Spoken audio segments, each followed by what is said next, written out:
In November of 2014, the Board of Education authorized me to put together a building committee and to proceed with planning so that we could bring a project together. And so over the next several months, my office, people in my office, myself, we put together an RFP to go out for a design team. We had design teams come and visit us and kind of look at our property here and give us some insights as to what kind of thinking we were thinking, that we were going to have to rip the grandstands out because of some cracking and things. We were a little worried about that. But they came out and gave us some advice on how to do the RFP, and eventually we interviewed the finalists in the RFP process, and Malone & McBroom, who is a very reputable firm here in Cheshire, Connecticut, won the bid. And so they were charged with beginning a design process for us and determining the current conditions, et cetera. So over a period of late spring, summer, fall this year, they were doing test borings through the track. They were doing those were core borings through the track. They dug test pits, I think about a half a dozen of test pits right down through the field. They had miniaturized cameras crawling through the drainage system underneath to see the condition of the pipes and that type of thing. They did a illumination study on the lights. They did a pretty thorough investigation of what the current conditions of the field were, and then proceeded to make recommendations about what we were going to do for the field. So that's kind of the backdrop. And in November of 2015, this committee presented the project to the Board of Education. The Board of Education endorsed the project unanimously and sent it forward to the Town Council. Later in November, we presented the project to the Town Council, and some time went by before the Town Council finally endorsed it, just relatively recently, and then it went to the Board of Finance, and they endorsed it to go to a referendum. In that process, some things changed about the scope of the project, a little bit of the scope of the project. I'm going to go over that with you this evening. So I'm going to walk you through, Rick and I will kind of tag team here and walk you through the presentation so that we can disseminate as much information as possible. One thing you need to know in watching the presentation is that there are two phases to the design process, okay, or to our whole relationship with Malone & McBroom. Phase one is to get us to a successful referendum, okay? You don't do the bid specifications, you don't have the final architectural renderings, that type of thing. What they do is they get it as good as they can get it. They turn it over to their estimating crews to figure out how much this is going to cost.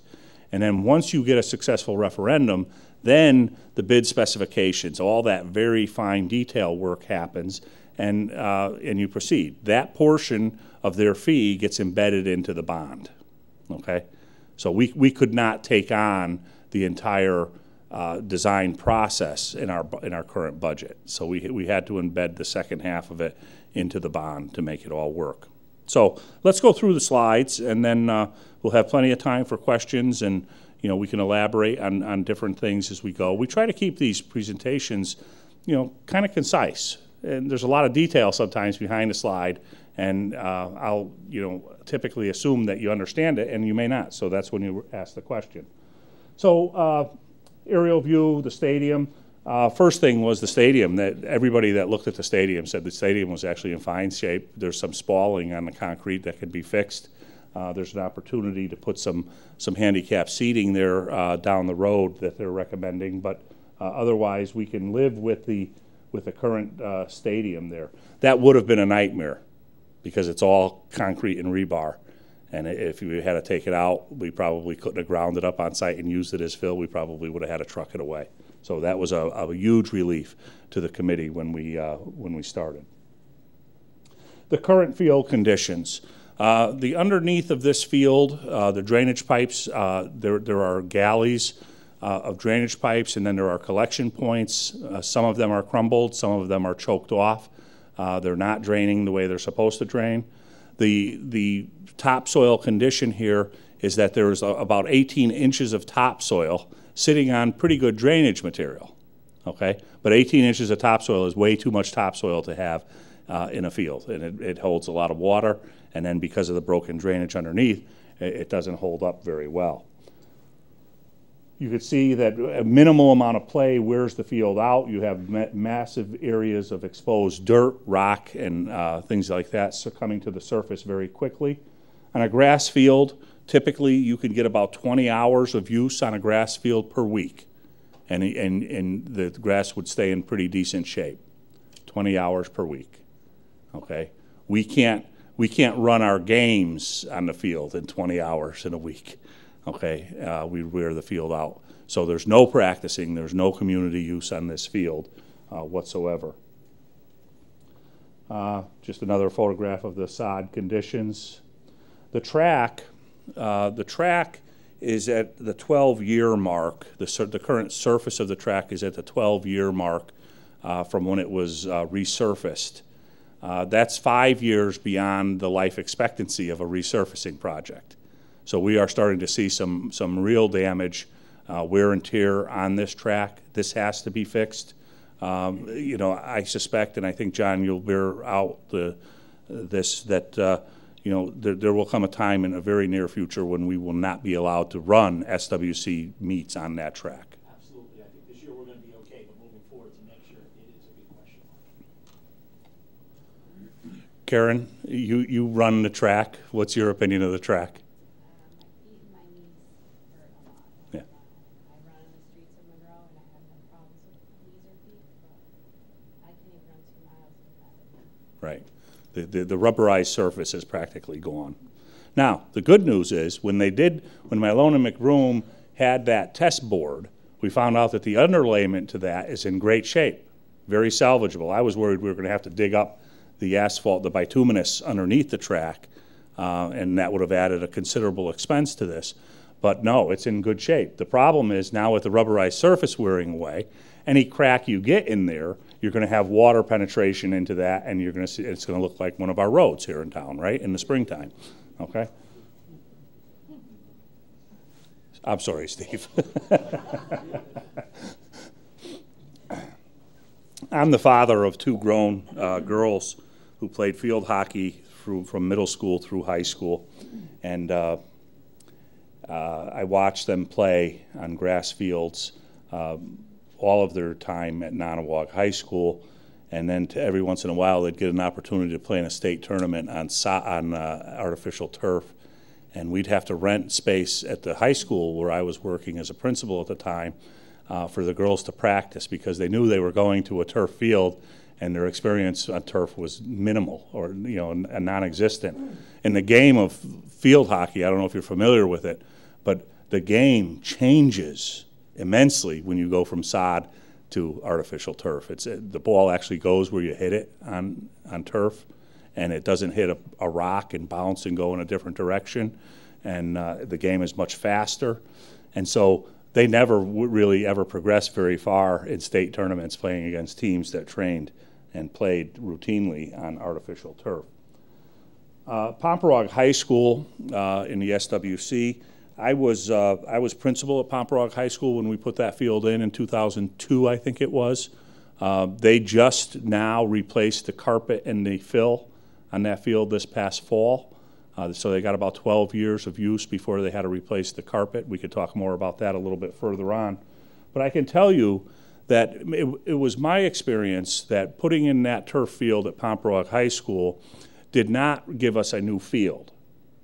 It gave us 4 new fields. Now, Malone and McBroom will say the equivalent is you get 2.5 fields for a turf field. I'm telling you, I felt like I got 4 fields because I could run sports from 2 o'clock in the afternoon until 10 o'clock at night on that field, 7 days a week in the rain, okay? We never had a problem wearing out our soccer field anymore, or wearing out our practice football field. It was wonderful, and it was lined, so I never had to have custodians down there 3 and 4 and 5 hours a day before a game lining the field. This is a aerial of Trumbull's turf field, Oxford High School, Shelton High School, Joe Barlow High School, Newtown High School, and we want to join the team here and give our athletes that same advantage with the turf field here at Masuk. I show you those slides because it's very informative to see the surrounding towns around us. It's worse than what I just showed you because in the Southwest Conference there are only 2 schools left now that don't have turf. It's us and Bethel. And I have a slide a little bit later on, but I'll share with you the information about the Bethel Stadium. They don't play on the Bethel Stadium at all except for a few games. That's it. They have 7 other fields to play on. That's why they can get away with that. We don't have that luxury here, okay? Bethel is in the process of talking about getting a field. The other school that didn't have artificial turf in our Southwest Conference was New Milford. New Milford is currently, they're actually in construction right now for 2 turf fields going in, okay? About a $3.5 million operation. So what do we hope to accomplish here? We want to put in a new synthetic turf field. We want to rebuild the D zones. These are called the D zones because they look like D's, I guess. You know, so pole vault, long jump, high jump, those kinds of field and track activities occur in the D zones. We want to rubberize that and make that a much more usable space. We want to add 2 sprint lanes on the straightaway here in front of the bleachers, the home bleachers, so that we could run 8 lanes instead of 6 on those sprint events. We'd like to have a new scoreboard, new athletic field lighting. The lighting that currently exists on that field, it turns out there's about 15 lumens shining on that field. Now, don't ask me what a lumen is. I have a sense that it's a unit of light, right? There's 15 of those units of light shining on the field. By today's standards, you should have somewhere between 40 and 50 units of light shining on that field, okay? And the modern lights would be pointed in the right direction, downward, instead of out to our neighbors, okay? And blinding the neighborhood behind us. So we would get much more efficient lighting with the new modern lighting systems. And then we want to resurface the track, and we want to add striping on the field, permanent striping for 5 sports. So right now, the mowing of that field and the striping of that field, we estimate is costing us about $35,000 a year in custodial time and materials, okay? So keep that figure in mind because later on, when it comes time, 10 years from now, to go in and replace that carpet, I want you to remember the money we saved along the way and we put into a special account to pay for that carpet. Right from the, it must have been, Rick, what, the first or second meeting of the building committee, we decided we're not going to recommend the crumb rubber field, okay? We don't want the bad press. We don't want the potential that, I certainly don't want the potential to have a child. Whether or not crumb rubber can be linked to cancer, I don't know. I'm not a researcher, I'm not a doctor, but I know that I like to sleep at night when I go home. And I would never be able to sleep if I knew that something that we did down on that field would cause the kid to come down with cancer. So we're just not going there. The problem is you have to talk about crumb rubber a little bit in any of these presentations because it is the baseline for the pricing, okay? And we need to make sure we understand why, you know, the crumb rubber solution is a cheaper solution, okay? So we'll talk about that in a couple of minutes. The components that we're talking about, where is it? Right here in the green. I guess that's the obvious tip-off, right? That it's the green, go. Is this one. It's a geofill, organic fill.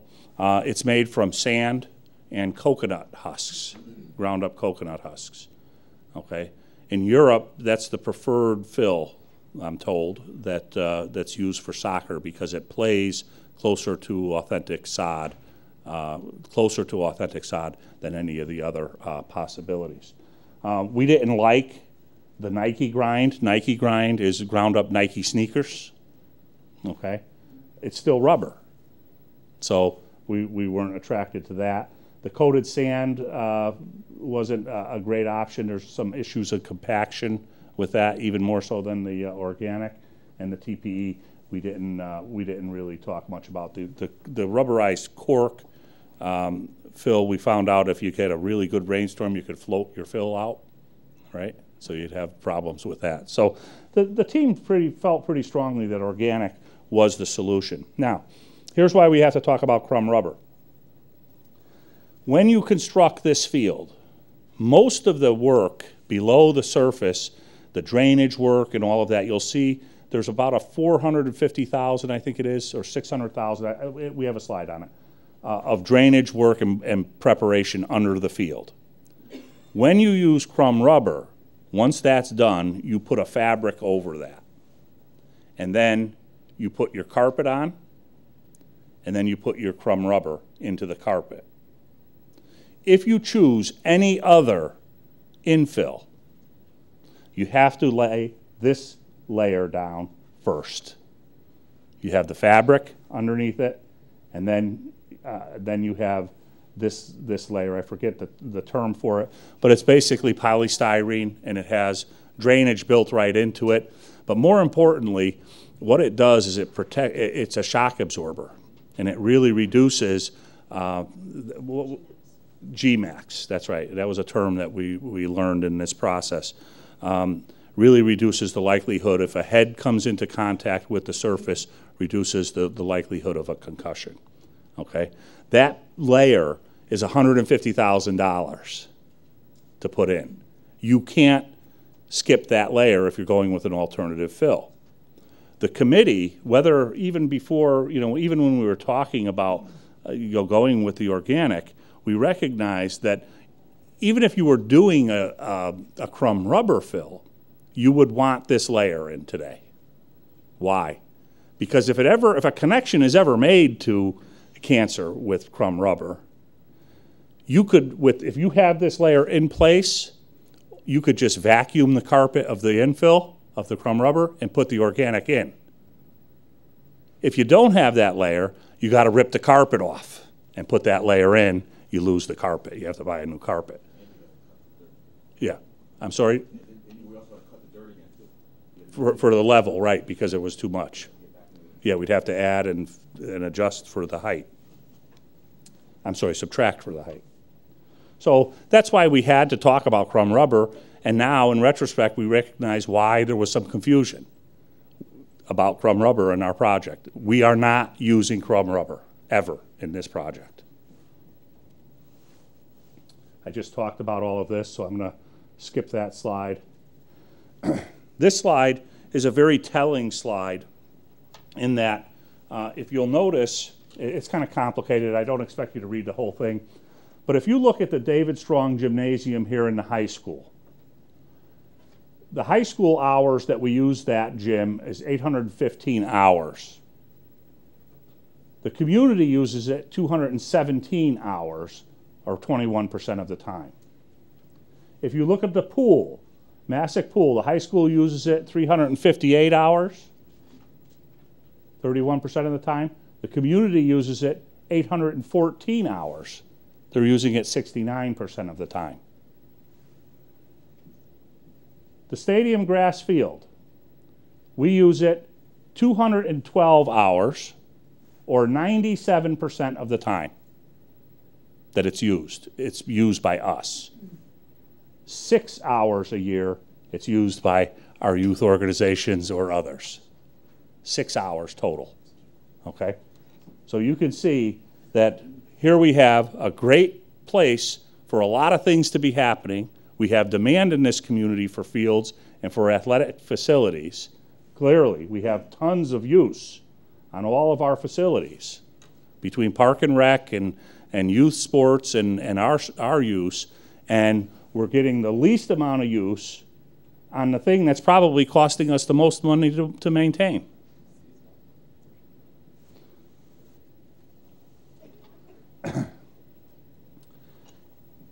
And a grass turf, okay, the usage 218 hours. And turf, we could have unlimited use, like I said about Pomperaug High School. Weather delays and cancellations. If you're a parent with a child that plays sports, like I was, okay, my daughter would have a game scheduled for a Tuesday afternoon. I'd work my work schedule so maybe I can go and see her game. The game would get canceled to the next day or another day. Sorry, hon, I can't make that game. 9 games this fall alone were canceled due to weather. Our field cancellation comprised 56% of all of the cancellations in the Southwest Conference. 56% of all of the cancellations in the Southwest Conference. In the 11-12 school year, right, John? 11-12? That whole school year, you know, fall and spring sports, we canceled 46 events. And those all have to be made up, you know, at inconvenient times, et cetera, et cetera. You know, and then the field shut down due to damage. You get none of that with turf.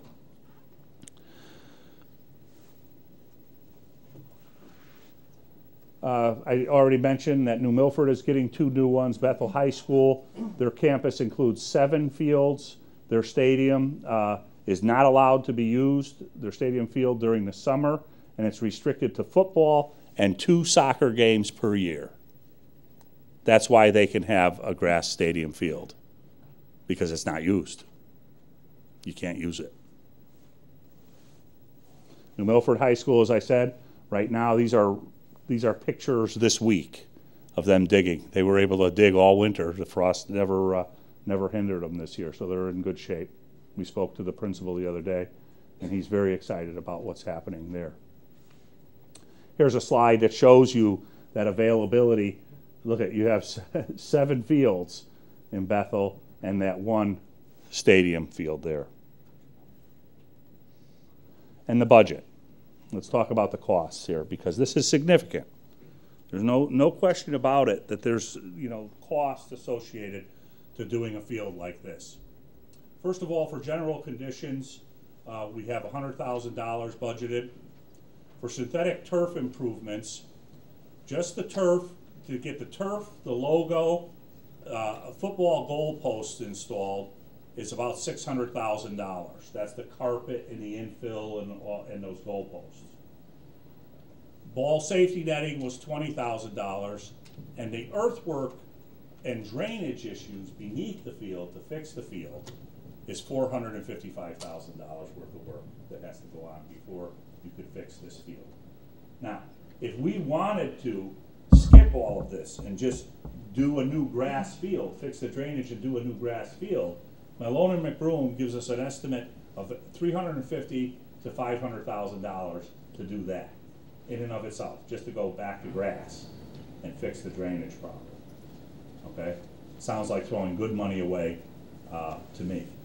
Good money after bad. The track improvements, we want to reconstruct those 2 D zones and really improve what we currently have for those jumping and vaulting activities. $190,000 for that, $100,000 to add the 2 sprint lanes, and another $100,000 to recoat and resurface the entire track. And the shot put area needs to be relocated. It's an inadequate space now. They overthrow the space that's allowed for that. Other improvements. This is all part of the original plan. The athletic field lighting upgrade is $400,000. The audio system, scoreboard and security, another $65,000. Currently, our audio system is faced out towards the neighbors. Okay, primarily. Okay, we want to get good modern equipment that we can change the direction of the sound and really maybe reduce the impact on the surrounding houses. We have a $205,000 construction contingency for a total project of $2,260,500. When we started the process with town council, they talked about, that's a lot of money. Okay, we don't want you to spend that much money.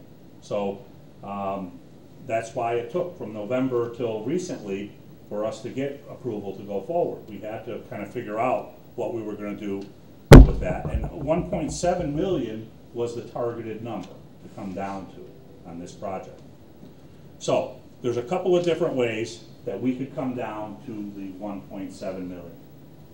One of them would be to scale back the work a little bit. And what we did in this scenario is to bid out the project, a base project, that includes the turf field, $75,000 in general conditions, bonding, site prep, $1,050,000 for the new turf, $400,000 for the track. Put in the infrastructure that you need, the foundations and the conduits for future lighting to come in, okay? And that would bring us to the $1.7 million project. We have to reduce the construction contingency to $125,000. That's reasonable, given that you've lowered the price of the project to $1.7 million. As an alternate, we would bid the lighting, the new scoreboard, and the ball safety netting on this side, and let's see how we do it. Okay, we may not have to spend the contingency money, so we would have an opportunity to use the contingency money to offset that cost, or we could fundraise. And right now, that's our plan: is to fundraise. If we get approval to go forward on this project, fundraise for the lighting and the scoreboards and those things.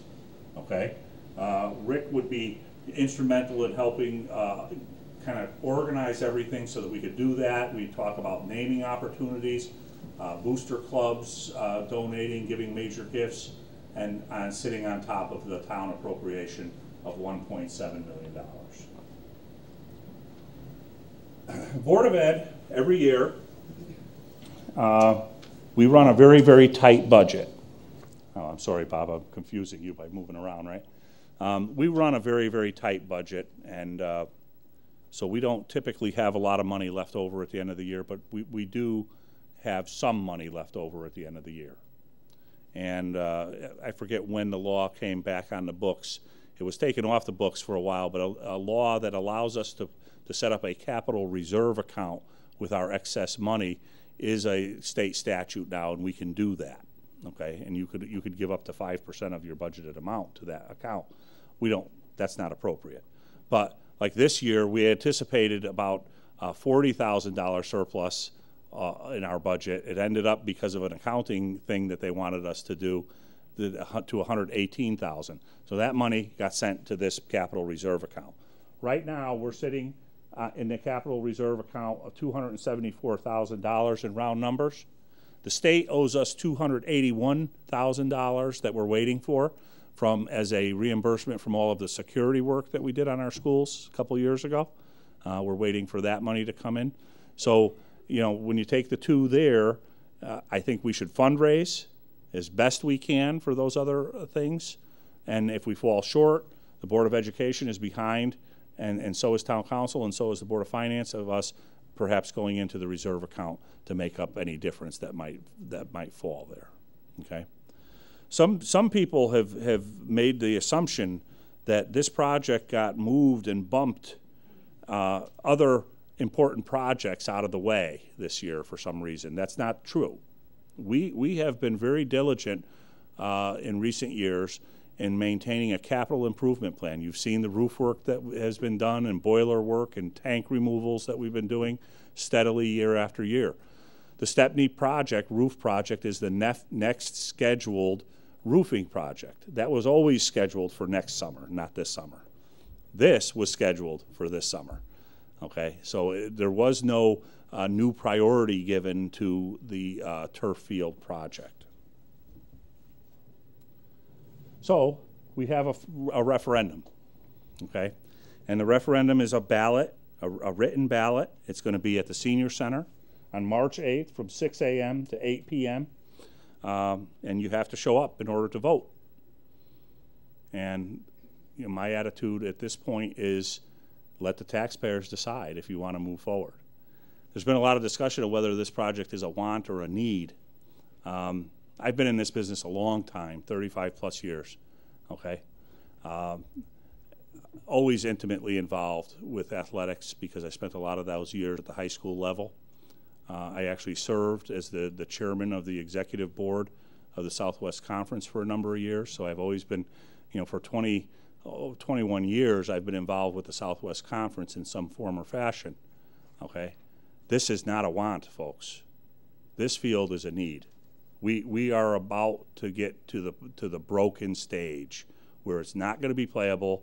The track is gonna start heaving underneath. We're going to get cracks. We have to fix the track. We have to fix the drainage. If you do those two things alone, okay, you're at the $700,000 mark. While we have the equipment here, while everything is going, and while we have the bonding capacity in town, we should go forward with this, bond it, and we let future generations of kids that are going to play on this field pay. Okay? But the fact of the matter is that this is not, the town is retiring, I think, $4 million worth of bond this year.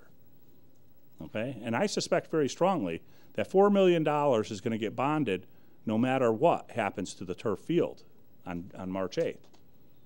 Okay? So in other words, I think we're going to bond probably for $4 million. Right, Steve? Give or take. So it's really, the opportunity is today. The opportunity is now to get this project in, and it really should have a minimal impact on the tax rates and structure in the town. So what am I forgetting, committee? I'm sorry. I didn't have Rick jump in. I apologize. Are there any other points that I need to make before we open it up to questions and answers? And at this point, too, when we open it up to questions, I would ask that the committee come up and take the heat. Did you mention that there's going to be absentee voting also? There will be absentee voting allowed. How do they have to get those absentee ballots? In person, at town hall, at the town clerk's office? In person. There's too little time to mail them out. I'll put everything up on the town Facebook page, and when I put this up on this presentation on the Facebook page, I'll give you all the information again too. There are extended hours on Friday until Friday I and believe 2, and then the town clerk will be open Saturday. I don't know the hours off the top of my head. I want to say 10 to 12, but all the numbers will be verified tomorrow. If I get it, the service here is not as good as I'd like it to be. If the project is approved, I forgot to mention the timeline for the project. If the project is approved, probably the excavation equipment will be on site during graduation.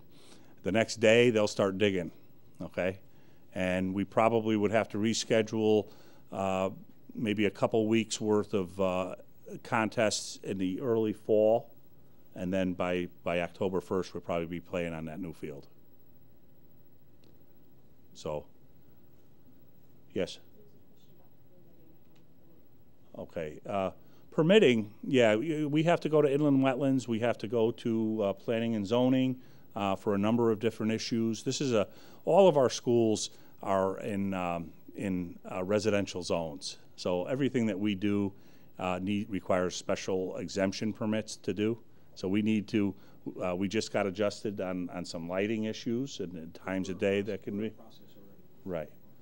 Malone and McBroom, we recognized that when we weren't going to get to a referendum prior to March, we knew that we would be up against the process of getting permits done if we didn't kind of jumpstart the process and start a little ahead of schedule. Okay. Oh.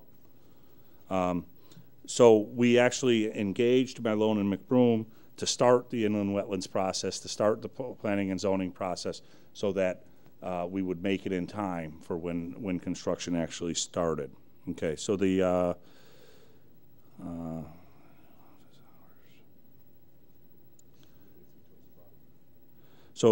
Tuesday, March 1st through Thursday, March 3rd for absentee ballots, the town clerk's office is going to have some extended hours. They'll be open from 8 a.m. to 5. On Friday, March 4th from 8 until 2. And on Saturday, March 5th from 9 to 12. So they're extending themselves to to get these things done and make it as convenient as possible for voters that need to have an absentee ballot. Okay, let's open it up to questions. Yes, sir. What's the life expectancy until this has to be refurbished, and what's the cost of refurbishing? Good, great question. Great question. As I said earlier, the Pomperog project lasted, the carpet lasted 12 years. Okay, they give you a life expectancy 8 to 10, 12 years. With the organic fill, we'd probably have to add fill periodically through that time period, about 10% per year, I think I heard somebody say, right? 10% per year. We have to buy a special grooming piece of equipment that's actually embedded in the pricing that we have here to keep the field nice and groomed. You do it every couple of weeks. The cost, and that's the key thing. What you're replacing is the carpet and the fill. Okay, so you don't have to go back and redo the drainage work. So you're looking at somewhere in the vicinity of about $500,000 to refurbish in about 10 to 12 years. Now remember the number I gave you earlier on, the $35,000 a year that we save on custodial costs. It would be incumbent upon myself and my staff to make sure that we are contributing at least $35,000 a year to the capital improvement fund so that we don't have to hit the taxpayers up in one big chunk 10 or 12 years from now. Does that include refurbishing the track also, or just That's just the field. The track resurfacing, if you remember that slide, I could go back to it. The actual resurfacing of the track is about $100,000. And that should be done every 7 years. Okay, and we're way overdue on that. Yes, sir. No. The question, Bob, you're not probably picking up the questions from the audience, so I need to restate the question. The question is, do we have to replace the GMAX when you replace the carpet? The answer is no. The GMAX has a very lengthy life expectancy of about 25 years. Right. Yes, ma'am. This is more of taking a step back, a more general question, because I haven't heard spoken about today or in any previous information that I've gotten an explanation of where this money is coming from, because every year I'm asked to come out and vote for the town and the Board of Education money, and I do that every single vote that comes out, and those are hefty. There's, if I understand correctly, about a $65 million Board of Education budget every year, and goes up every year. $20 million town budget. Why can't this $2 million come out of those budgets? Why is this an extra project? And where is that extra money coming from? I hear bonds and stuff like that. I want more understanding of that. And if there is this extra $2 million out there to be spent on projects, how is this the project? How come other people, I mean, what is the process to go about deciding that I may have a $2 million project that I think is important for this town to have, and how is this what we're deciding to spend the money on? Okay. It's a good question, complicated question to answer, and I'll do my very best to answer it. It has to do with why do we go for bonding on a project like this, and why isn't it in the operational budget of the school and the town? The simple answer is that the operational budget is exactly that. It's an operational budget. It's your day-to-day running. It's payroll. It's lights and electricity and all of those things that we do. And that's where the $53 million school budget comes from, okay? And then the 20 million rough numbers here, town side budget. It is, in my estimation, a very poor practice to bury a capital cost into an operational budget. And the simple reason for that, let's use a road, for instance. Why do we bond for doing roads? We do that because the road is going to last for 20 years. You're the taxpayers today. You may not be the taxpayers tomorrow. You may move. You may pass away. You may not be a resident of town using that road 2, 3, 4, 5 years from now. So by bonding it, taking a mortgage out, that's what we're doing. We're taking a mortgage out on this. By bonding it, we spread those payments out through the life of the project or close to the life of the project, and we let the people that are using the facility pay for that note in their property taxes. Okay? So bonding to me is actually a far better way of doing a capital improvement project. Anything that's going to last a number of years, it makes sense to let the users that are present in town at the time of the use pay for that particular item. And it's the same way as you buying a house. Okay, you spread that time over the life of the time that you're living in the house. You know, you sell, you move on, and you know, go from there. So that's what it's all about. Now, I'll give you my. I like to have the opportunity every once in a while to tell you about my position on property taxes. So I'll use the soapbox right now to tell you my story very simply. I have two daughters, Katie and Sarah. Both of them went through public schools for 13 years each. I got 26 years of public education, and I'm estimating that the average cost of each of those 26 years was about $10,000 per year. So town of Bethlehem and Woodbury provided me and my family with $260,000 worth of public education, and they have been very successful kids. I'm very happy with the education that they got. In the same time period, I paid $8,000 in average numbers for my property taxes. I'm still to the good, folks.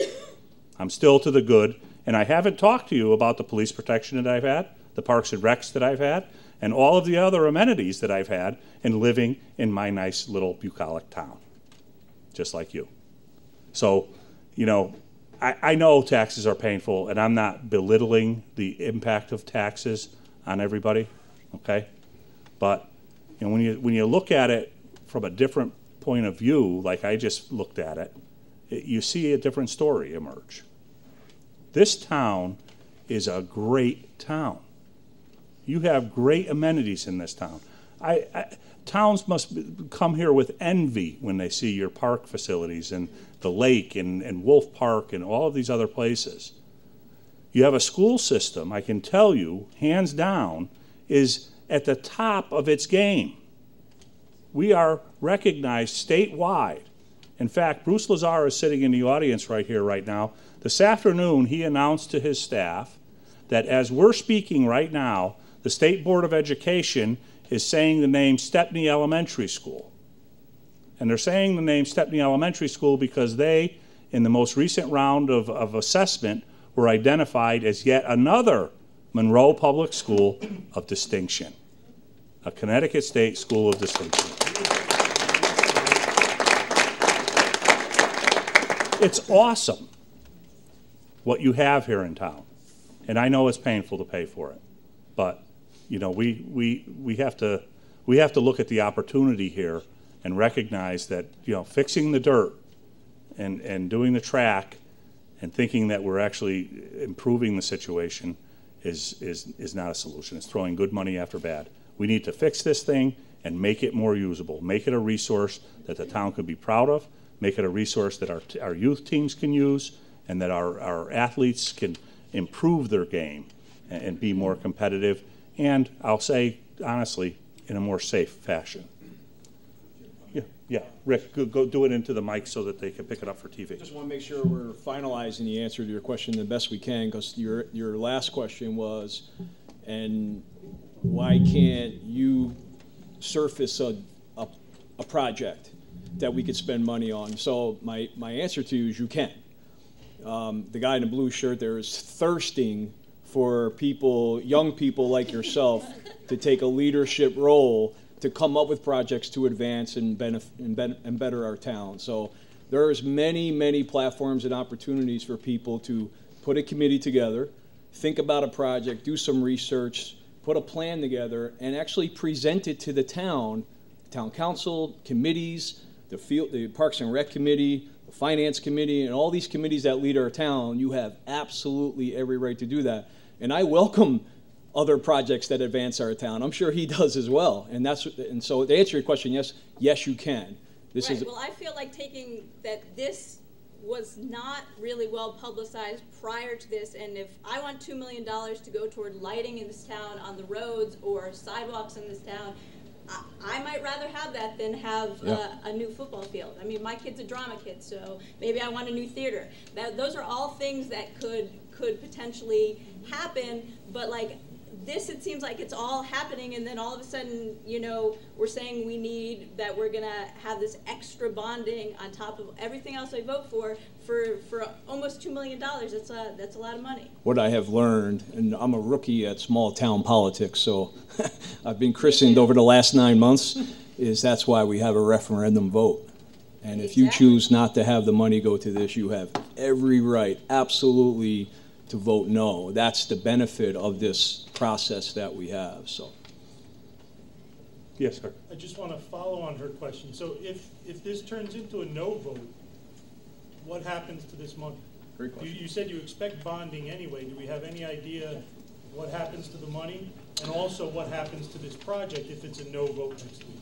Well, if it's a no vote on this project, you have options. You know, you abandon the project, okay? And we'll put a Band-Aid on what we have to put a Band-Aid on to make it somewhat usable in the future. Or we could resurrect this process again at some future time and try to do it again, okay? But then we're going to have to rehire a design team. We're going to have to expend those monies for the process again. We're going to have to do all the things that we've done, and that's okay. You know, we can do that. Where's the, you know, what other projects are there? Well, there's two sets that I'm aware of now combined into one of capital improvement projects, 5-year capital improvement plan that we have, okay? And, you know, I would suspect that if we're going to free up $4 million in current bonding, town council and board of finance are going to look at other projects and say, okay, you know, let's get a jump start on these projects if the turf field doesn't go.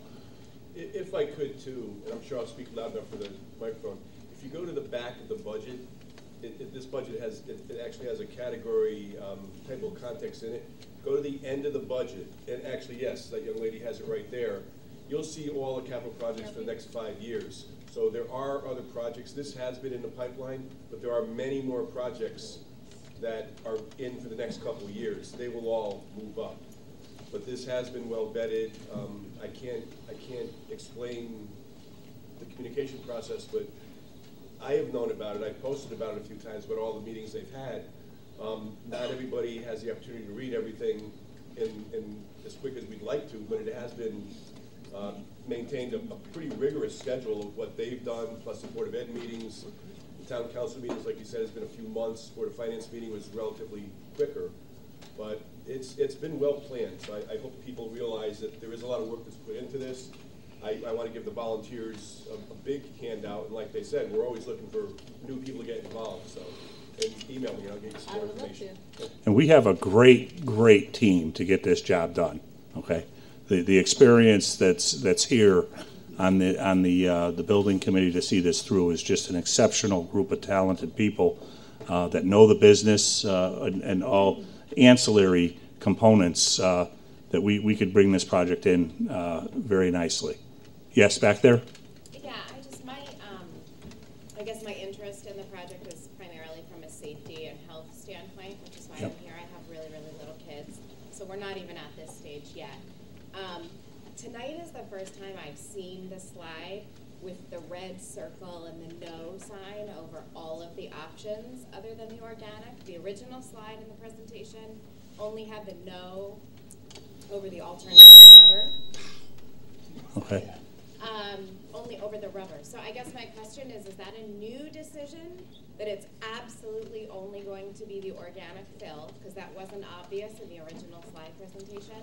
Right. And secondly, someone had said at some point in one of the discussions I was reading that the final decision about the fill options was going to be made after bidding and was sort of going to come down to pricing.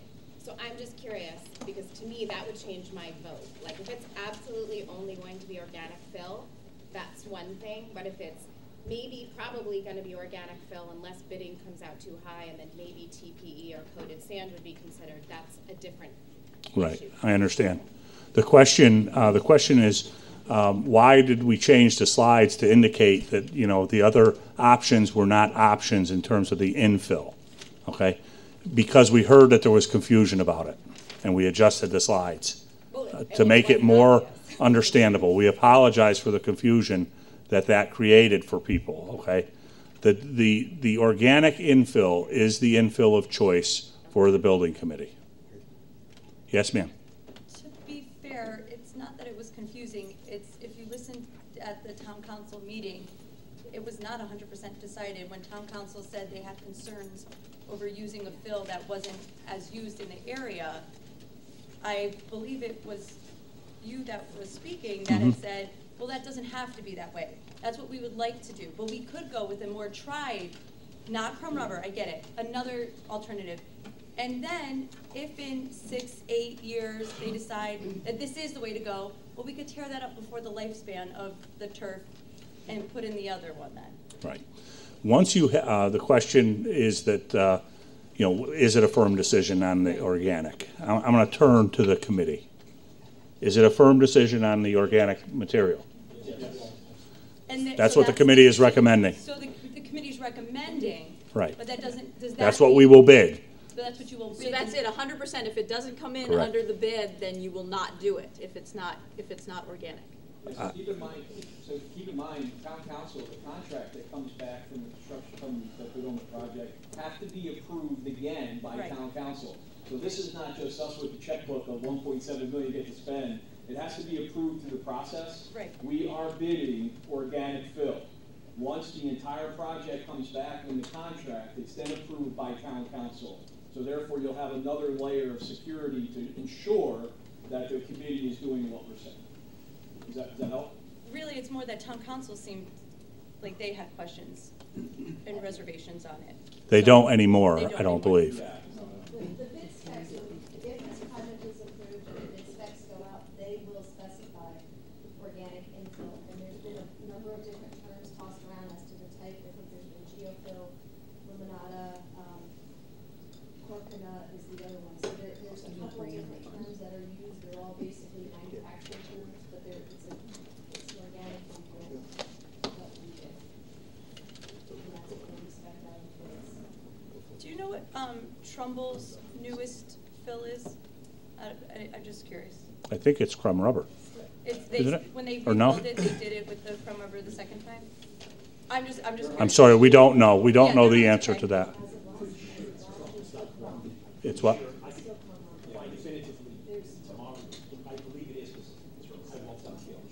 Yeah. There's talk of Trumbull ripping theirs up because of the controversy, but that's their decision. Yes, sir. It may have been mentioned before, and I may not be clear. So do we have definitive answers from the manufacturer about true cost analysis of what it's going to take to maintain this every single year on a year-to-year basis in terms of it has to be washed, it has to be disinfected, it has to be, replenished with, more organic material. Also, how about staph infection, things of that nature? Anybody talk about those? Yeah, we have. Gabby, I'm going to ask you to come up to the mic here because I think we had, if I'm not mistaken, we talked about round numbers, $10,000 a year to replenish water. When you use an organic infill, you have to water the field periodically. It has to have a certain humidity content to it. You don't need to put a sprinkler system in on the field, but you need to have water available where you could put one of those things that shoots water onto the field. You do get some decomposition with the organic infills, and so you do have to rake it. You do have to replenish it as you lose it. If it gets too dry, some of that stuff can actually blow away. So that's why you have to water it as frequently as you do. So yes, Gabby, do you want to add any more? And the other thing is that one of the misremembers, when we say turf, we're actually talking about the grass blades as opposed to the infill.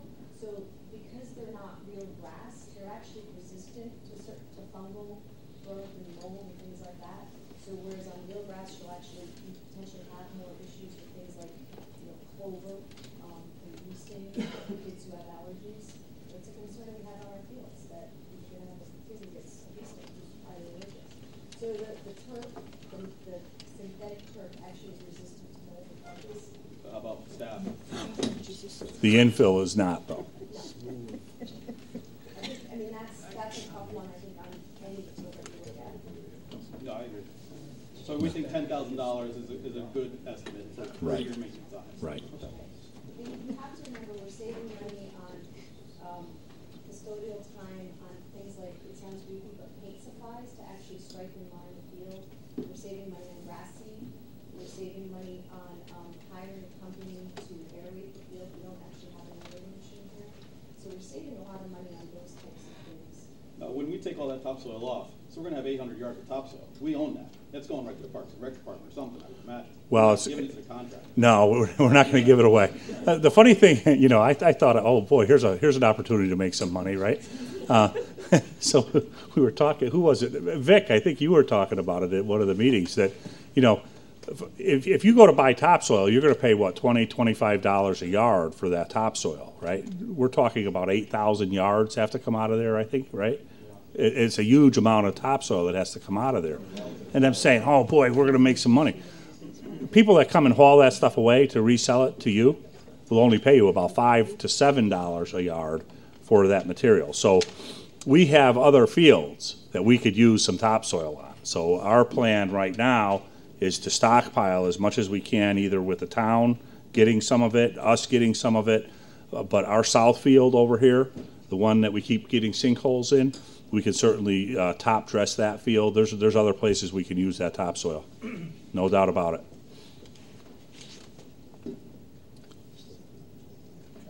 Yes. I appreciate the answers to the 35, 40 questions that got submitted. Yes. I do respectfully have some follow-up on Okay. these.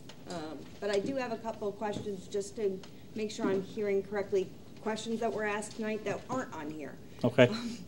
And based on the information that was shared at the Board of Ed meeting about the cost of the organic fill option over the crumb rubber, being that the organic alternative is $600,000.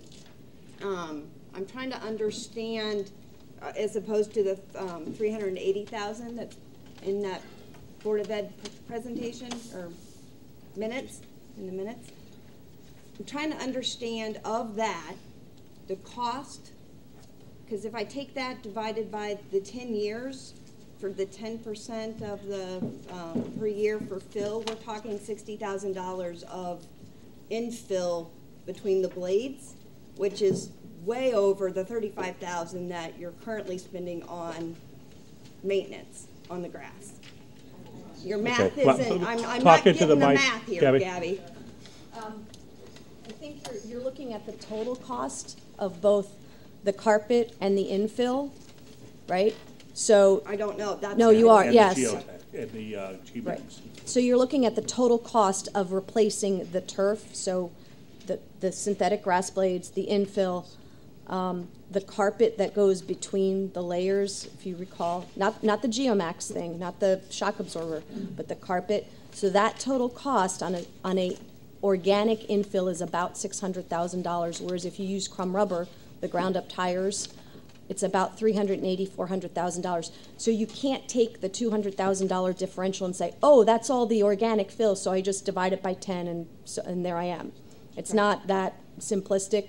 I don't have the breakout of carpet versus infill in front of, I don't have it. But we're being told that it's not 60, I think, what did you quote, $60,000? Again, I was just trying to quickly do Right. math and things weren't just adding up. Okay, yeah, you intuitively, can't so. take the differential and say that's all infill, unfortunately. Okay. Other questions? Yes, ma'am. But just to clarify, the bid that's up there is based purely on the organic fill. Correct. Okay, and the studies, because I haven't looked on it purely because I didn't know it was just organic, the safety studies with regard to concussions and infections, all those things, they're not an issue with the organic versus the alternative fills that you're talking about versus grass. Grass versus organic fill is, tell me about the difference in like the safety issues that may come up that we're dealing with regard to. Let me tell you about the Kennedy High School football game, Thanksgiving Day, 1973. We played Wilby that day. I was on the field. The ground was frozen. When you hit the ground, it was like hitting concrete. Okay? That never happens on an artificial turf field because it doesn't freeze. So depending on the weather that day, you could have a significant difference between concussability just due to the weather, not to do with the field condition, in and of itself. So the G max figures that they gave us show that there is a higher concussability on a natural grass surface than there is on the artificial grass, on the turf. Okay, and that using the G max material on the base here is even better than what you would get on a crumb rubber field. All I know is that my 2013 Baltimore Ravens are going from artificial turf to regular grass, and that's I wish I had an NFL budget, because I could maintain one too if I had that budget. So, just to give you, so for the last couple of years, I've served as the USA Football Heads-Up Football representative for Monroe. The number one cause right now in society, the concussion word is prevalent, right? And it's everything everybody talks about. And the number one cause for concussions at the youth level in America is bike riding. It's not playing on synthetic or natural grass fields. So above and beyond the benefits of what the field can provide from an injury perspective is I can introduce you to the player and the family who, during a game this year, because of the condition of the field, a foot slips on mud and the hamstring actually gets pulled off the bone. So when we talk about how improving, it's not just on a kid's head hits the ground. The benefits of this project offer a lot more safety than just cushion. Footing is primarily probably the number one thing that it's going to provide from a safety perspective. So just to kind of give a little from, it's not just concussions, that's all.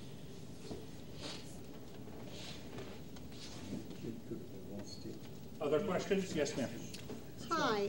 First of all, thank you very much for holding this tonight. My youngest graduated from Masuk in June, and I no longer get all the emails and things, so I think some of the confusion out there right now is just people totally out of the loop, and I knew nothing until I got the email from the town talking about absentee ballots. I mean, I did not even know this was being considered. So I think that's where some of the backlash is perhaps coming from, just so that you know. But I'm looking at this request for qualifications that was sent out to get the actual proposal, and it is for a turf field. Was something like this ever done to consider what this entire project would cost if it was replacing the drainage and the track and such, but with grass instead? We did not do an RFP for that purpose, but we did ask Malone and McBroom to give us a breakdown of what that cost would be. They just got it to us for clarity. We had talked some round numbers previously, but he's giving us a figure of $350,000 to $500,000 to repair the current field, repair the drainage, the field, I'm sorry, just the field, I'm sorry, to repair the field and the drainage underneath it.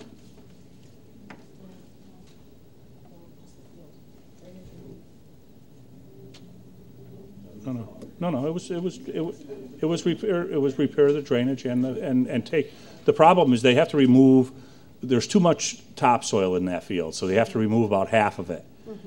That would lower the elevation, obviously, so you have to bring in other fill, probably drainage fill, gravel or something of that nature underneath it, and then put the topsoil back on. But the drainage, when we saw the video camera footage of the drains in the field, there are, I forget what they're called, you have the drains, the pipes, and they come into like a cistern or what's the, Vic, do you know the word?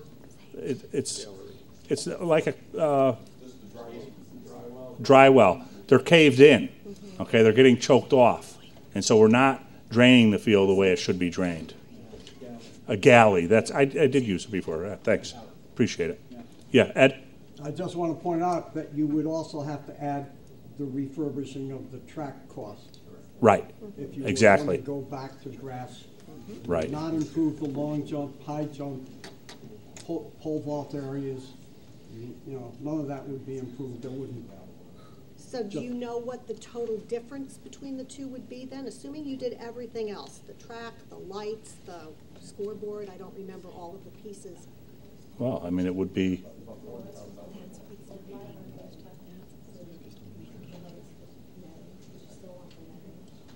well, I mean, let's go back to the slide. I think that's the best way to do this. Okay? Whoops.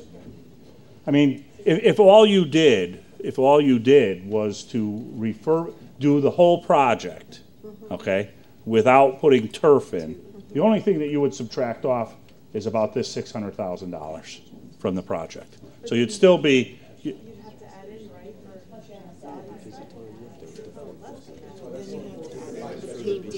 Yeah, you got the earthwork and drainage there. The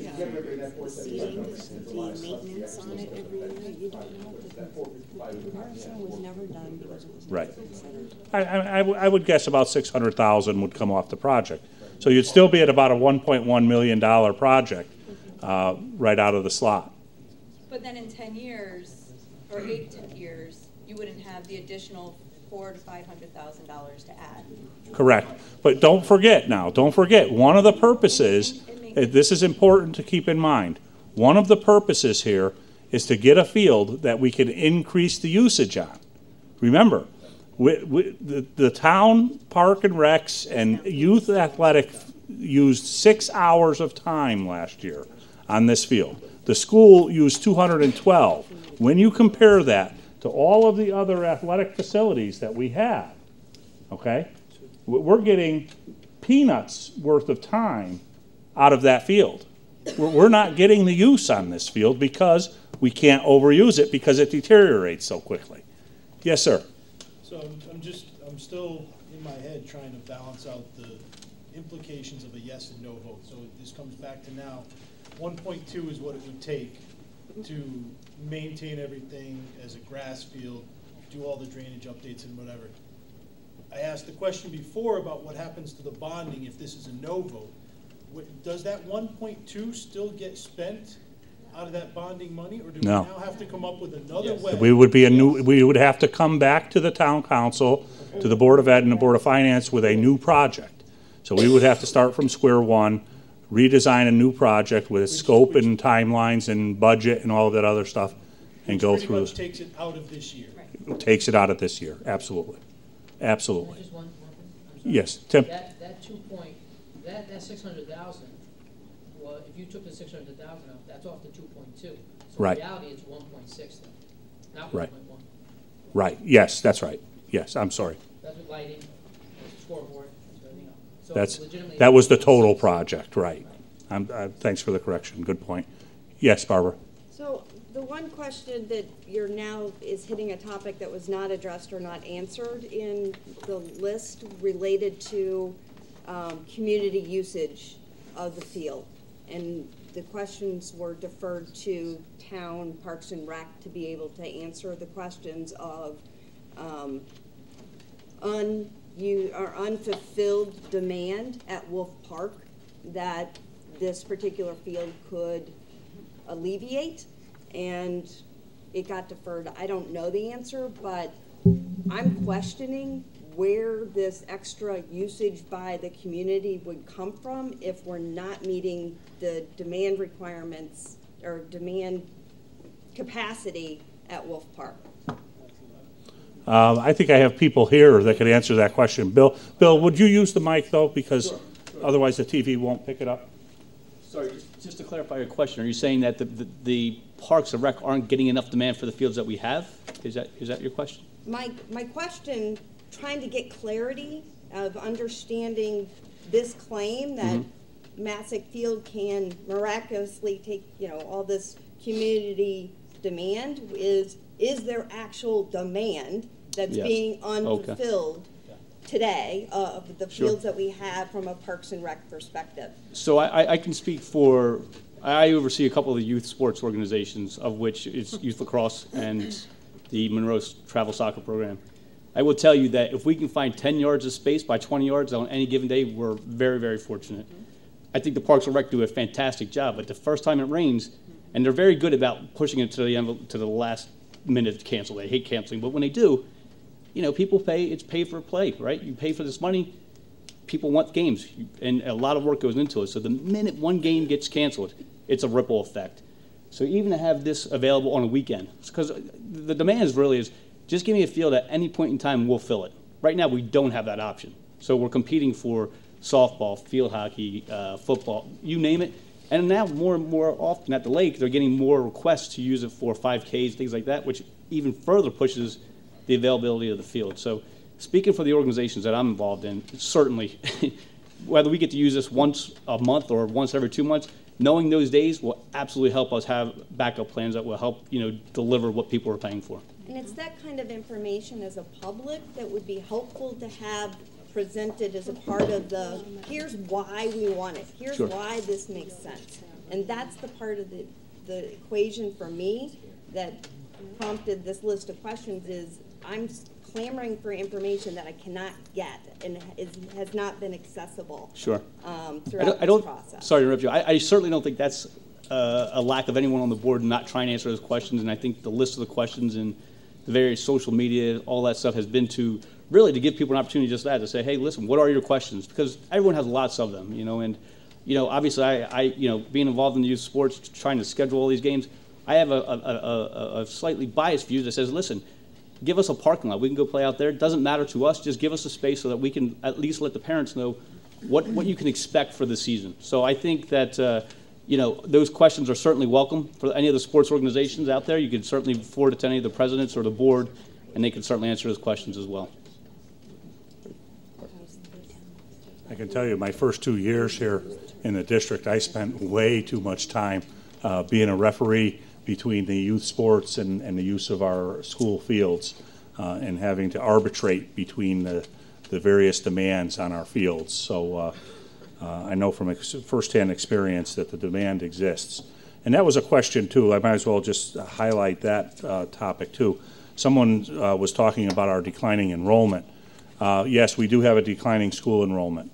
That has not affected negatively our participation in athletics here at the high school. In fact, our participation has gone up despite the declining enrollment. So there's no direct correlation between the number of students that we have and the amount of athletes that we have in the building.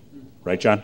Sorry. Yep. I would actually argue that the demand has gone up. Yeah. Because we have so many youth programs that the kids actually, once they leave the youth side of it and they go into high school, once their season ends in high school, then they come in back into the youth programs to, you know, for instance, Monroe Soccer Club.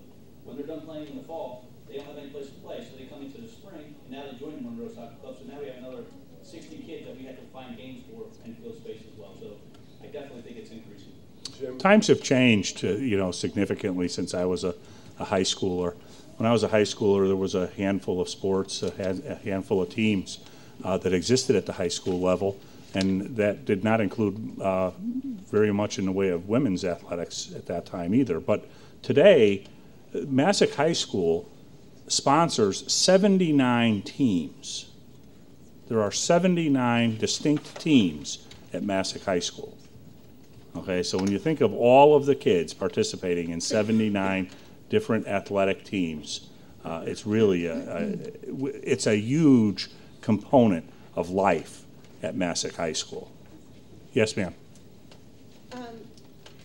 I'm a sports mom, and I just want to know from probably Rick or John, you can answer this better, but what is being one of the last people to not have turf in our conference, what is having turf do to our practicing, our getting ready for games that we're playing on turf? I know soccer is a very big difference, grass versus turf, and if you're practicing on grass, it's different when you're playing on grass. Field hockey, probably very similar. So, like, is it going to help us with a competitive edge by practicing where on the same kind of stuff we're going to be playing on? The answer is absolutely yes. I'll answer for John, but John, go ahead. A few things.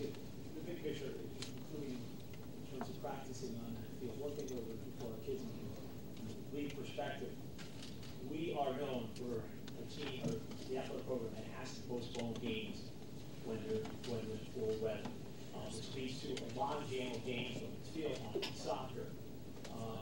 not necessarily some football. Unfortunately, with football, sub-varsity with freshmen and JV, those games are canceled. They don't get postponed. For freshman field hockey, JV, across the sub-varsity events, they'll get postponed and we can move them to another day. But also with the varsity events, you have to play your schedule out. So whatever sport is, well now, instead of having 3 games or 2 games a week, now we start getting 3 in a row, maybe 3 and 4, or 4 and 5, and 4 and 6 games, which obviously is not what we want when academics is the main priority and constantly playing games and the field when they are going to play to get people a little bit more.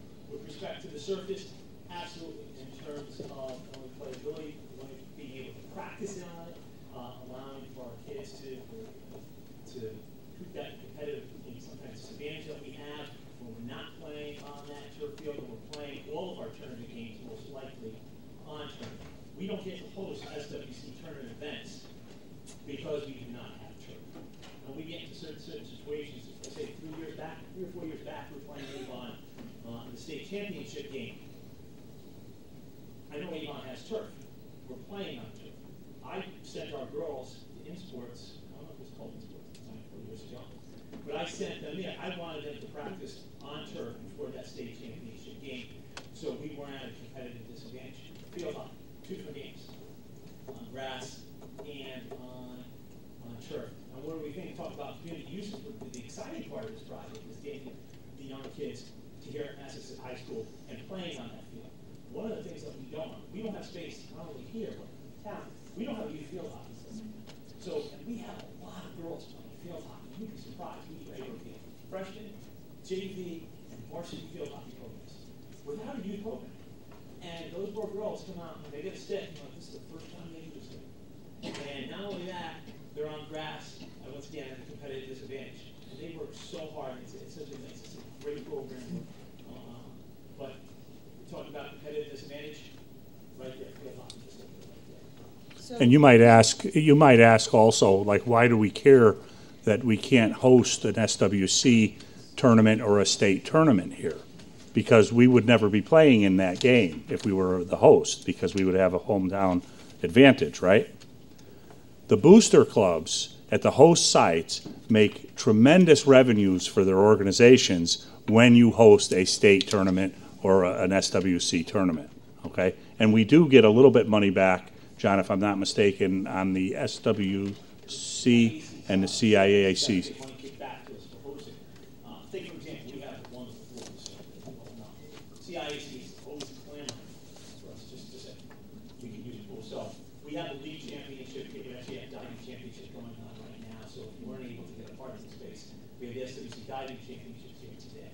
And then Friday, we have SWC swimming championships here. And then the following Saturday, we have the CIAC Class M qualifying meet, which our kids are actually swimming in, so they don't have to go anywhere. In our pool and our gym, which is one facility, we're hosting SWC Boys Basketball Championships. We're in a central location, especially in our league, and CIAC. But we have that facility, the Booster Club, and if you get money picked up from the CIAC, we'll benefit. It's also, I think it's also a piece of, our kids, we've had some great seasons with some of our teams, and not even just hosting CIAC or SWC games where we're not competing, but usually in football in the States, the first round you get to host, if you're the higher seed, you can host a game.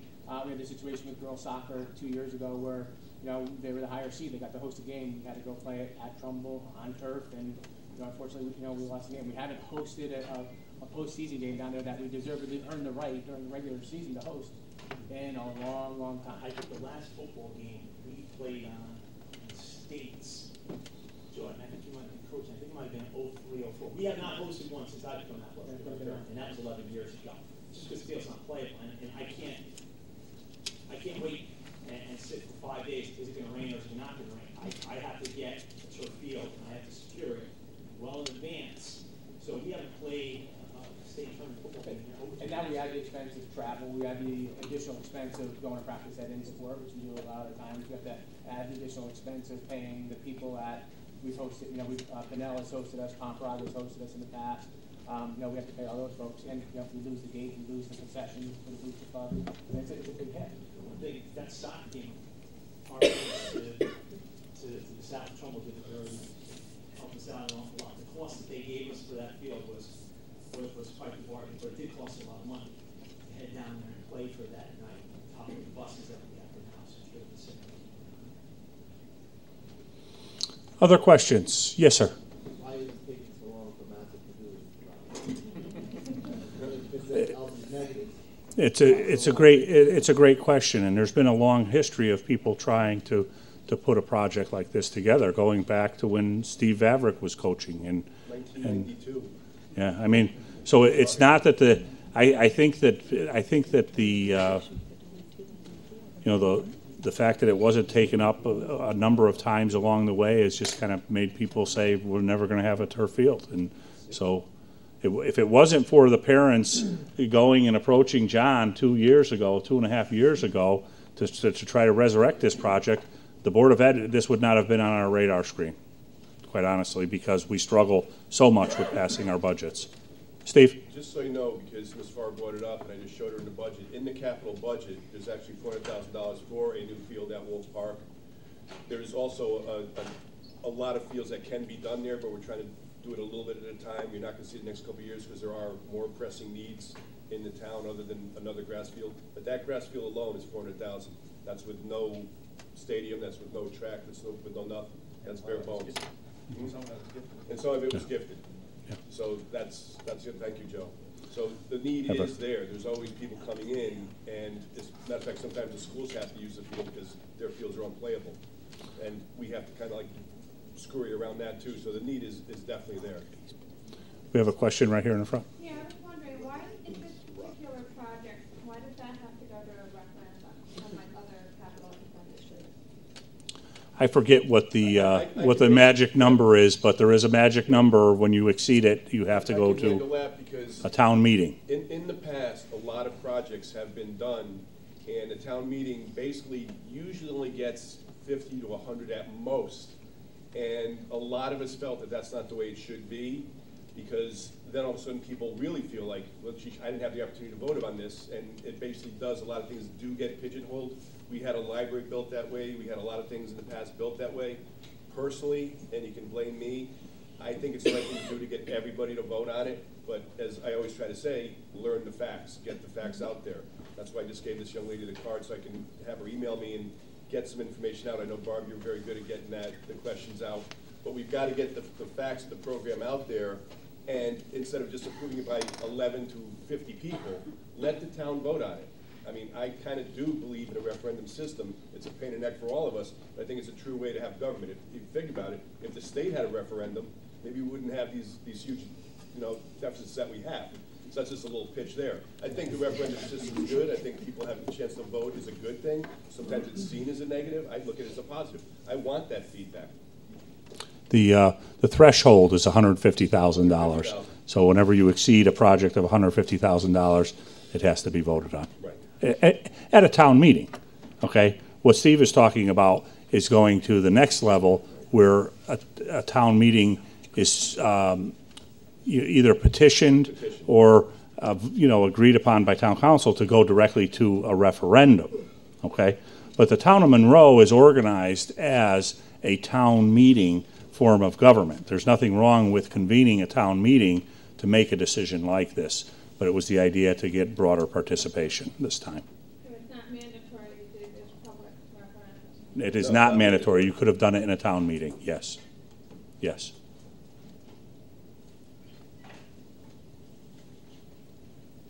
Okay, we're getting word that you're not being heard.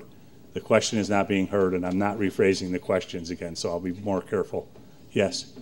There's a mic. Oh, there is a mic, yes. Come to the mic. Come to the mic. Sorry.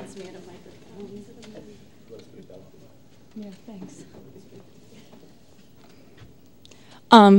Good Lord. My question, you just mentioned how hard it is to pass a budget in this town. We all know that is the ugly truth of it.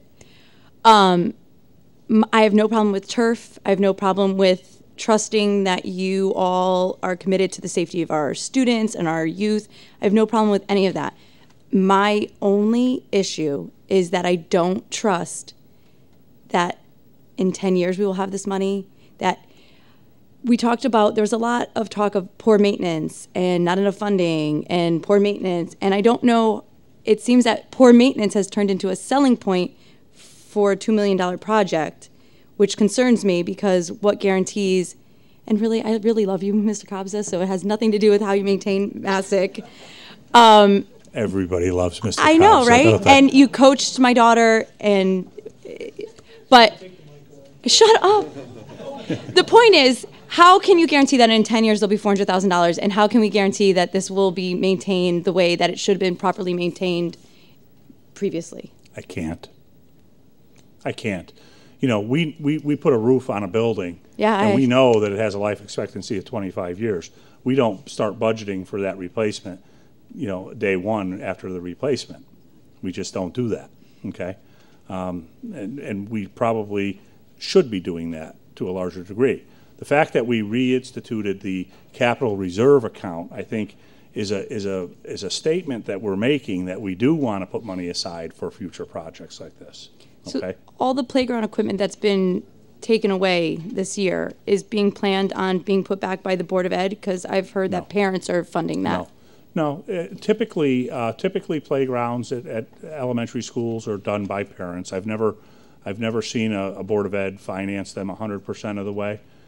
There again, though, the reason why this playground equipment got removed was because we had a safety study done on the equipment, and you know, we have to have insurance and all of our stuff and this kind of thing, and we need a safe environment for kids. And when the deficiencies of these playgrounds came to light, it was incumbent upon us to take those playgrounds out and create a safe environment. So, you know, we're working towards solutions there. You know, we have Mr. Vavrick pitching in, you know, with the equipment over at Chalk Hill to help out at Fawn Hollow, and you know, different things that we're doing to make the pain as easy as possible. But we do have to fix some things. And you know, when a piece of playground equipment is labeled as a leg breaker in the industry, you don't want that piece of equipment in your playground. Well, maybe that's why the parents shouldn't be funding it then. I don't know. Actually, if I can, there is a way to guarantee this happens. It's called your elected officials. You got a Board of Ed member there. You got people here that are going to hopefully be here for a while, and just say, hey, and just keep it in the top of their mind. You've got to put this money in the budget. So when you see that in the budget, now you know what it's for. Make sure it's there. I know a lot of you are very active in the community. A lot of you go on parents' council and everything else. That's the duty for you to keep saying, hey, how come this isn't in the budget? But if you look through our budgets this year, and I'll give a little pitch for it, they should be passed better, especially now with all the explanation we give. If anybody looks at the budget now, they'll actually see not only the numbers, but the explanations of why, and the long-term planning that we put into this. That was never seen a few years back. So forget a few years ago's budget. Now we're starting to keep things more accountable. Actually, too transparent in some senses. Where did this money come? I was just in Parents' Council today, and I got hit with, this money's never been here, that money's never been there. Now it's actually, it used to be in one account, now it's spread out and actually explained. So hold us accountable, whether it's me or anybody else, hold us accountable and say, here's what I heard back in March 3rd. You know, Please, it's all recorded now. Make it happen. It's easy to say, Steve, but you know as well as everybody in this room that the small amount of people that are the ones that are informed are not the ones that are voting down the budgets anyway. So you're preaching to the choir. You'd be surprised. I agree with you, but you're preaching to the choir. You'd be surprised. We had a gentleman over here with a question. Right, sir? No, right to. I know. Did you have a question? Oh, I thought you did. Okay. The hour is getting a bit late, so why don't we just take a question more, and then Rick has something he wants to share with the group. Yes. Just very general. The people on the committee who didn't identify themselves, they just said, I'm on the committee, are those the parents who wanted the field? Like who? I just am curious about who the people who are not with the Board of Education, how they got on the committee, and how people get on these committees if you're interested in it. The question is to the Turf Building Committee, how they were selected or asked to be on who weren't the coaches, the thing. And obviously the people that So if everybody would just kind of come up here and talk into the mic so that it could be picked up, that would be great. As I mentioned earlier, my name is Bill Lardy. I am the president for Monroe Soccer Club and the Monroe Youth Lacrosse. I was selected in part because of my experience and my daily interaction with scheduling games, field conditions, and first and foremost, the safety of the players. I mean, we've played on every single field possible. We've seen the good, we've seen the bad. You know, when I first got involved with this, I thought it was great that the committee was, look, you could take the cheap route, throw rubber out there, or you can say, hey, listen, you know, look at it the right way and say, put it in the right field. You're going to spend this money, you want to do it the right first time, which is organic material. So, you know, I was invited to be on the board as kind of a voice for some of the youth sports. Hi, I'm Vic Ciancetta. I've been a town resident for about 20 years now, and I think I was invited to be on the committee when Gabby brought it to my attention that she was looking for some help. The Board of Ed needed some help, and they wanted the construction side of the project to be represented. And I just happened to be in commercial construction management, and not only as a town resident, but I've got 3 children, 2 of which are long gone past Masuk. But I have our youngest son will be a senior next year. And to be honest with you, my motivation isn't to see him play on that field. That's not the reason that I joined the committee. The reason is I truly believe that it's a great addition for the town all the way around. I think you've seen that tonight. So really, I think, bottom line, I was invited to join the committee just based on being able to provide some construction input and guidance along the way.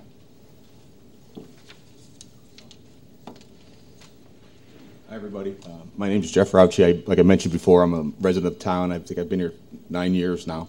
I guess when the committee got put together, along with Vic, I've been in commercial construction management for, I guess 25 years, and then and we own I have a family business. This is what we do. So this is what I've been doing for years, and I guess that's one of the reasons we're on the committee, just add that expertise. And just so you guys know, they've done a really good job. I usually sit on the other side. I'm usually the contractor that comes in for the interviews, and is trying to present our case to the board. And you guys did a really good job, and I learned a lot just being on this side of the table for a while. And our job is just to make sure, again, what they gave you today was a conceptual budget, and that's what you guys have to realize. That's worst case scenario. That's before we've gotten any bids and we've got competitive bidding. So the number out there, the idea is us as a committee to make sure that that number is going to get us everything we want. We have plans in place to get that number where it has to be once the numbers do come in. So I just want, these guys have done a great job. Could you just mention that you don't contract for turf fields? But I do, Jim. No, I'm looking. No, we build schools, right? We build schools, and part of our projects would be putting a turf field in. Would I do this specifically? No. And there's special contractors that do that. And again, why it's really important, what they've done, a couple things I didn't mention as well. So they've put this project together. They've gone ahead and initiated the design team that you guys got, which is probably one of the better design teams you're going to find for this line of work. And they've gone ahead and gotten that to a point where we can get it to the building, or we can get it to the town zoning department, building department, so we can have that in place, because it's so important to go out to bid and get those guys early in the bidding process. You're going to get a very competitive price. That's why it's real important that we keep this on track and get this ready, because it's only going to, it'll cost you money, but they've done a great job, everybody. You should all be very impressed. So I'll, one more question. Yeah. It's actually not a question, Yeah, it's a request. Sure. It's a request of pretty much anyone that, whether it's this project or other projects, to generate or centralize the information in a single location so that it can be one source of information, one source of truth, that is with resources cited, where the information's coming from, all of those things, so that it's in one central place that everyone in town can then point people directly back to get the consistent set of answers, and not necessarily having to come to a bunch of different meetings to hear, something that there's actually documentation and, for lack of a better word, an FAQ document, etc., in one place. So the comment is if we can have a centralized portal or some sort of website or platform or for everybody to have their information. So it's a great idea. We are trying our best, I'll be honest. So if you visit the MasukAllSportsBoosterClub.com website, there is a frequently asked questions page on the website. Feel free to visit that. It also has some information regarding the shock pad.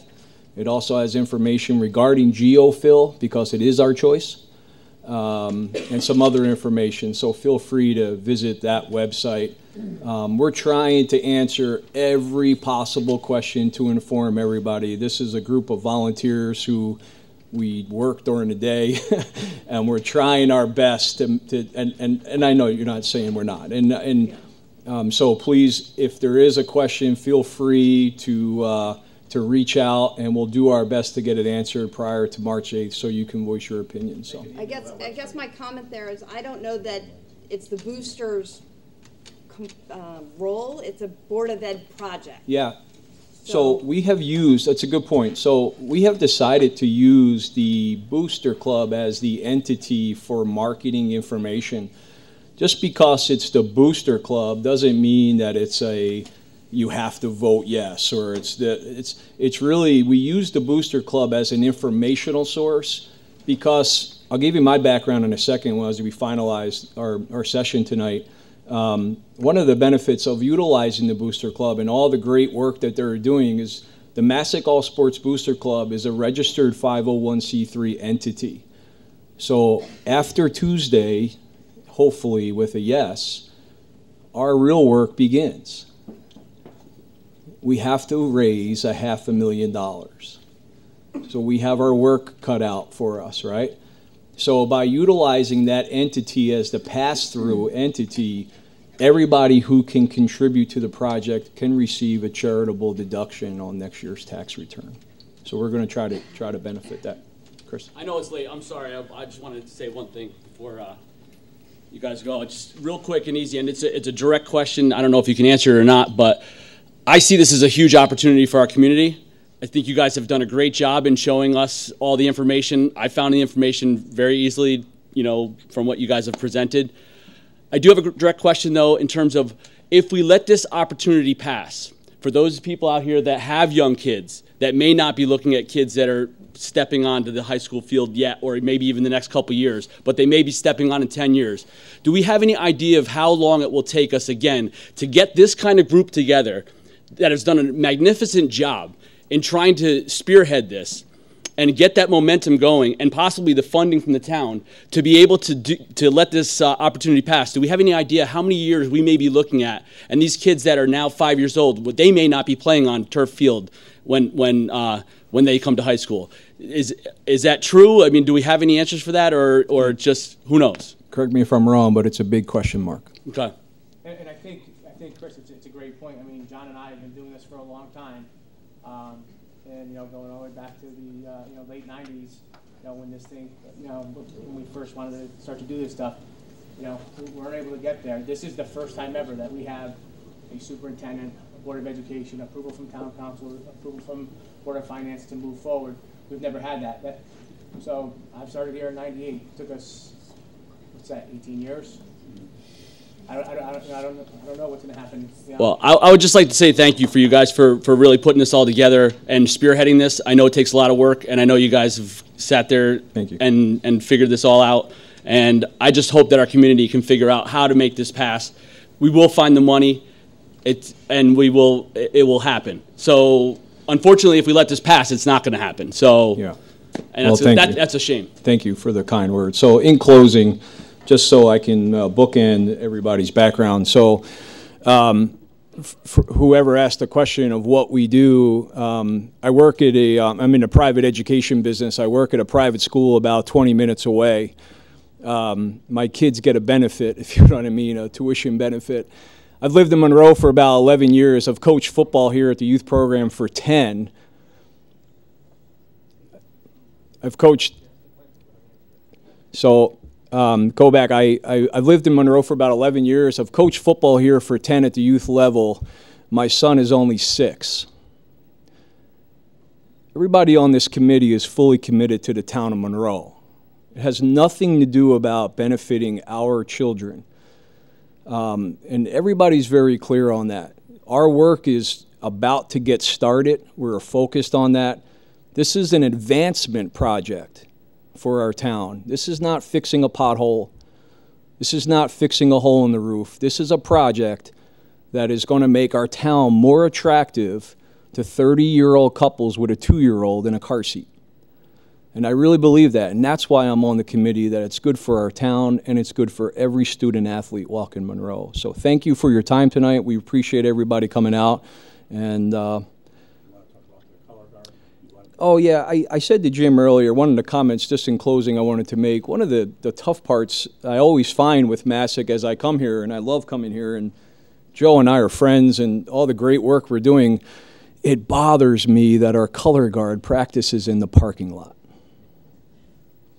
So all night long, we have been talking about a field hockey ball bouncing better on grass versus turf. We've been talking about concussions and infill and this and that. Our color guard can benefit from this. Our physical education department, instead of practicing or having class in the auxiliary gym, has an outlet now. The towns that have turf right now, their youth lacrosse programs are practicing outside in February. And we're not. This is a town project. This is a good project for everybody. So again, thank you for all coming. Thanks for reminding. Thanks for all coming, and we'll see you on March 8th. Thank you.